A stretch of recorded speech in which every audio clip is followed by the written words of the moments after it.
Hello everyone, আসসালামু আলাইকুম। যাদের মুখে একদমই রুচি নেই, আজকে আমি তাজরিয়া তাদের মুখে রুচি ফিরিয়ে আনবো। এখন আপনারা হয়তো ভাবছেন এটা আবার কিভাবে করব। শুনুন, যারা এটা ভাবছেন আমি তাদেরকে বলছি, এক মুঠো মরিচ দিয়েই আমি আপনাদের মুখে রুচি ফিরিয়ে আনবো ইনশাল্লাহ। বিশ্বাস করুন, আপনাদের যাদের মুখে একদমই রুচি নেই, খেতে বসলে খেতে ইচ্ছা করে না, খাবার সামনে নিয়ে না খেয়ে খাবারের দিকে তাকিয়ে থাকেন, তাদেরকে বলছি তারা আজকে আমার এই রেসিপিটা ট্রাই করে দেখবেন। আমি এখানে এক মুঠো মরিচ তেলের ভিতর দিয়ে ভালোভাবে ভেজে নিলাম। দেন আমি মরিচগুলোকে ভালোভাবে কড়াই থেকে উঠিয়ে এর ভিতরে অ্যাড করে দিলাম কিছু রসুন আর কিছু পেঁয়াজ।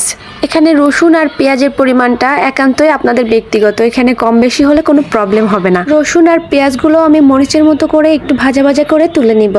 পেঁয়াজগুলা আধা কাঁচা কাঁচা অথবা বেশি করে ভেজে দিলেও কোনো সমস্যা হবে না, এটা আপনাদের ইচ্ছা অনুযায়ী আপনারা ভেজে নেবেন। তবে আমার কাছে একটু আধা কাঁচা কাঁচা পেঁয়াজ রসুন ভাজাটাই ভালো লাগে এই ভর্তাটার সঙ্গে, কেননা হালকা কাঁচা কাঁচা থাকলে একটু সুন্দর ফ্লেভার আসে, আবার কাঁচা কাঁচা গন্ধও থাকে না।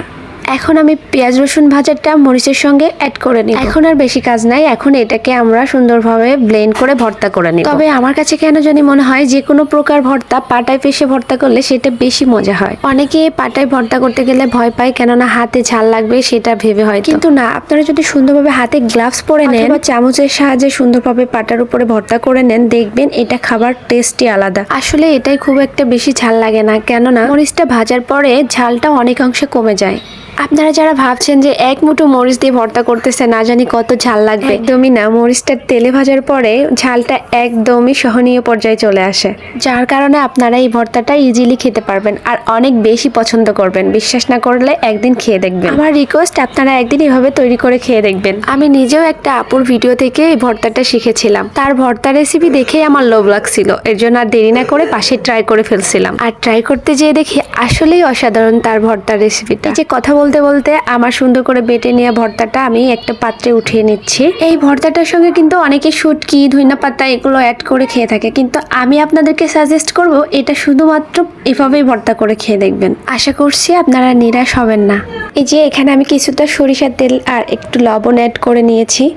সরিষার তেলটা অপশনাল, কেননা আমরা যখন মরিচ পেঁয়াজ ভেজেছিলাম তখন তেল দিয়েই ভেজেছিলাম, কিন্তু তারপরও এই ভর্তার সঙ্গে যদি আমরা সরিষার তেল এক্সট্রাভাবে অ্যাড করি তাহলে দেখবেন অন্যরকম একটা ফ্লেভার আসবে আর খেতেও অনেক বেশি টেস্ট হবে।